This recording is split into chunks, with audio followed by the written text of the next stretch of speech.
Hello बच्चों, this is पुरूज अनुथ्रिया। आज हम आपके लिए एक नई कहानी लेकर आए हैं। कहानी का शीर्षक है राजा और तोता की कहानी, the king and the parrot story. तो चलिए कहानी स्टार्ट करते हैं। एक समय की बात है, किसी एक राज्य में हरिशंकर नाम का राजा राज करता था। उस राजा के 3 बेटे थे। उसकी ख्वाहिश थी कि वह उसका सबसे काबिल बेटा उसकी राजगद्दी संभाले, लेकिन वह इस बात को लेकर संशय में था कि तीनों में से किसे वो अपना राजपाट सौंपे। एक दिन राजा को एक तरकीब सूझी।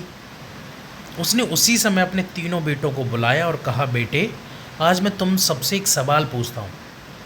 अगर तुम लोगों के सामने एक गुनहगार खड़ा हो तो तुम उसके साथ क्या करोगे?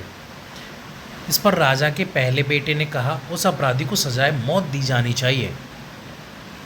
वहीं दूसरे बेटे ने कहा, गुनहगार को काल कोठरी में बांध देना चाहिए।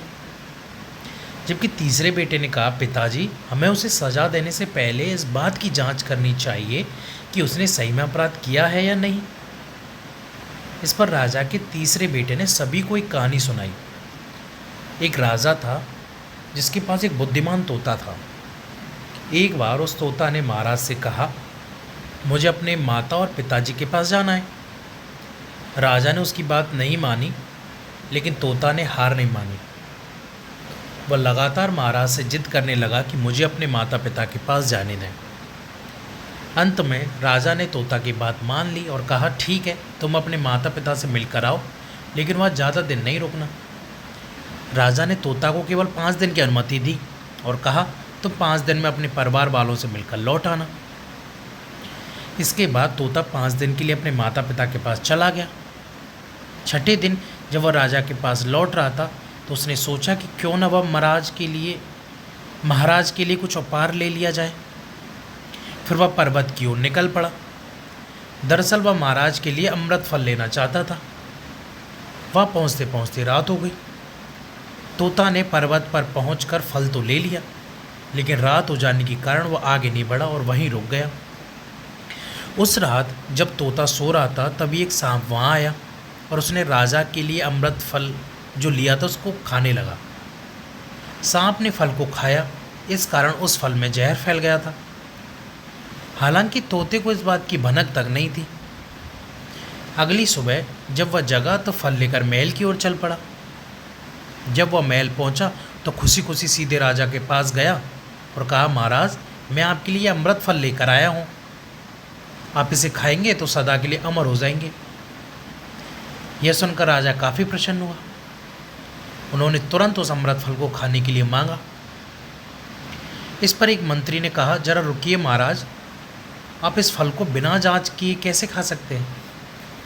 एक बार यह देख तो लीजिए कि तोता द्वारा लाया गया यह अमृत फल सही है या नहीं। राजा उस मंत्री की बात से सहमत हुआ और कहा कि तुरंत इस फल को एक कुत्ते को खिलाया जाए।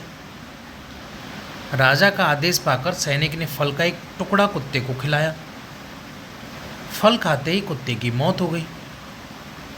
यह देख राजा गुस्से से आग बबूला हो गया।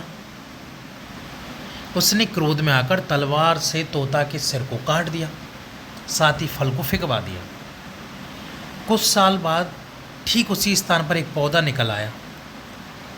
यह देख राजा को लगा कि यह उसी जहरीले फल का पौधा है। उसने सभी को आदेश दिया कि उस पेड़ का फल कोई नहीं खाएगा।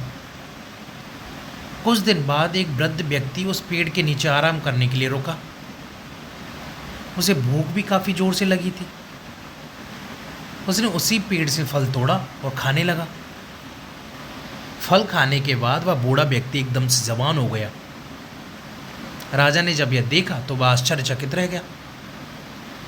उसे समझ आ गया कि वह फल जहरीला नहीं था। उससे बहुत बड़ी गलती हो गई है। उसने बिना सच्चाई जाने तोता को मार दिया। इसे लेकर उसे काफ़ी पछतावा भी हुआ। उसके लिए वह मन ही मन खुद को कोसने लगा। इधर तीसरे राजकुमार की कहानी खत्म होने के बाद राजा हरिशंकर ने उसे ही अपना उत्तराधिकारी नियुक्त किया। इसके बाद राज्य में जश्न मनाया गया। तो बच्चों, कहानी से हमें क्या सीख मिलती है? इस कहानी से हमें सीख मिलती है कि हमें कभी भी बिना जांच किए किसी को सज़ा नहीं देनी चाहिए। चलो बच्चों, फ़िलहाल के लिए इतना ही। आगे हम फिर आएंगे आपके लिए एक नई कहानी लेकर। Thank you.